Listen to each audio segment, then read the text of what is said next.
Hey everybody, it's Brittany with Sundara Nails, and today I'm going to be teaching you a fast and easy way to create beautiful extensions using one of my all-time favorite products, non-sticky builder gel. Before we get started, these are the supplies you will need. To begin with, you'll need a bottle of our non-acid primer and a bottle of rubber base. Today, I am using the color Champagne Pink, which is the perfect neutral. You'll also need a jar of our non-sticky builder gel. I'll be using the shade Dahlia for a super natural looking extension. I'll also be using one of our dotting tools for cuticle cleanup. You'll want to select the smallest from the set, which comes to a fine point.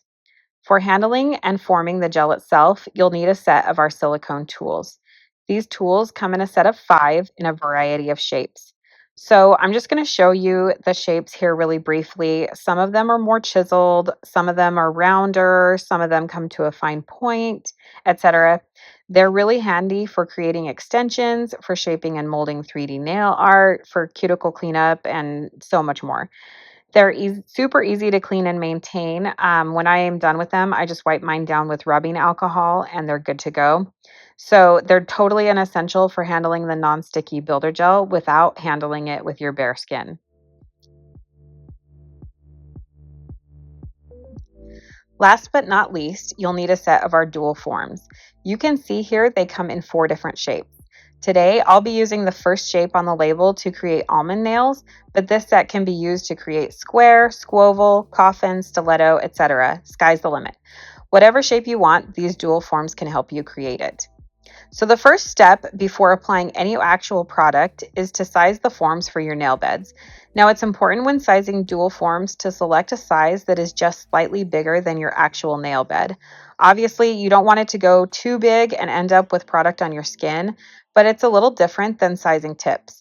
Selecting a dual form that's just slightly bigger than your natural nail allows a little room for the thicker product so that you end up with proper adhesion without excessive pressure on the natural nail once it's cured. Now, it's kind of difficult to show on video, but if you look carefully at our dual form, you can see that it has these really helpful guidelines on the form. These guides are going to help us ensure we have consistency in the length and shape of our extensions. So now that we've selected the correct sizes of dual forms that we need, we're going to get started with product application. First, we're going to be using our non-acid primer. This is a quick air dry product that we use to prepare the nail for gel application. It's designed to improve the adhesion of your nail enhancements to the nail plate and helps prevent lifting for improved longevity. The non-acid primer creates a tacky layer which acts as a bond without doing damage to the nail plate the way an acid-based chemical might.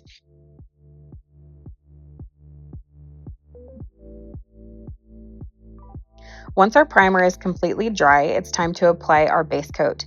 I'm using a rubber base because I like that it's a slightly thicker product with extra flexibility for my nails. Before applying to the nail, I'm actually going to remove the majority of the product from my brush, leaving only a tiny bead at the tip. This helps me prevent flooding my cuticles with too much product. After you've applied your rubber base, ensuring that no gel touches the skin, you'll give it a full cure. A single coat of rubber base should be all you need.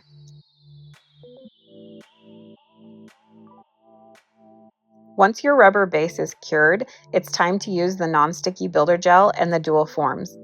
Now you can see here this product is very thick and easy to manipulate, so it doesn't really run, which makes it perfect for molding. And pro tip, I find that when the temperature of the gel is cooler, it's even easier to work with.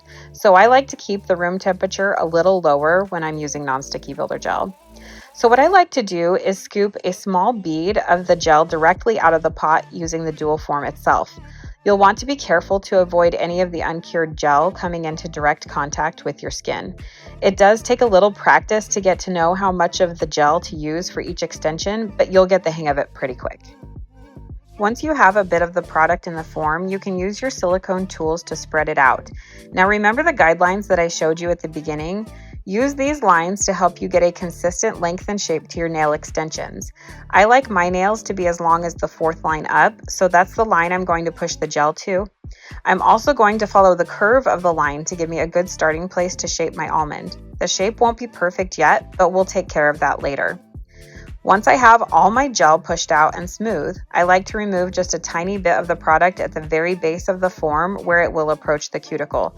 This will help prevent too much product from squeezing out and flooding your cuticle when you apply it to the nail plate.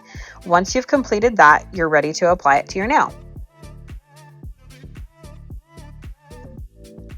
To apply the dual form to your nail, angle the form slightly downward at the cuticle.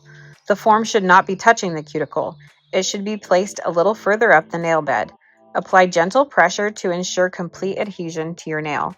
At this point, you can use the tip of your dotting tool to remove any excess product that may have squeezed out of the form. Now it's time to fine-tune some details before curing the extension. Take a look at the extension from all angles to make sure it looks straight. You can use the silicone tool on the underside of the nail to very gently smooth out any bumpy or uneven areas of the non-sticky builder gel. Use your dotting tool to remove any excess product that may have worked its way out. Ensure there aren't any major bubbles or other significant flaws in the gel. Once you're happy with the way it looks, pop your hand in the light for about 20 seconds to flash cure it and freeze it in place while you work on your next nail.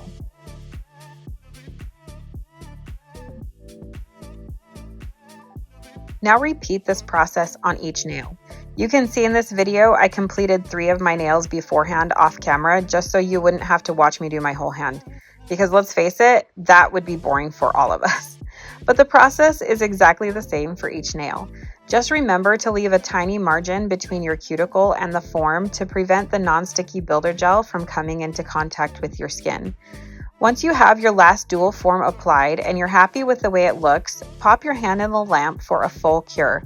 And don't forget to put the lid on your pot before your lamp turns on so you don't accidentally cure your pot of gel.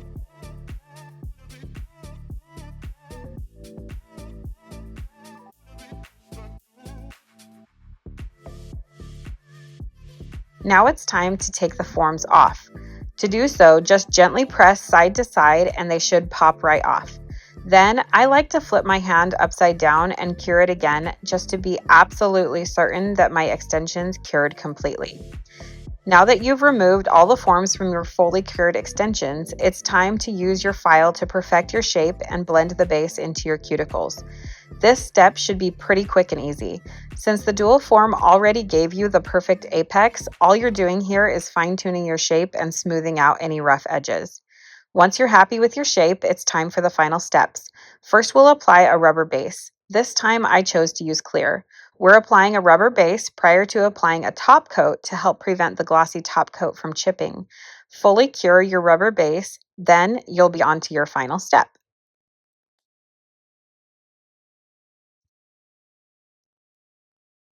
Now apply your preferred top coat. Today I'm going to be using our non-wipe top coat. Once you've fully cured the top coat, your extensions are complete.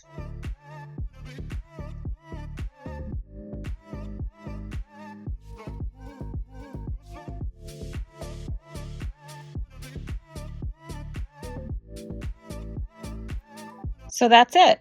A simple, easy way to create gorgeous nail extensions. Thanks for joining me today. This has been Brittany with Sundara Nails. Happy maniing!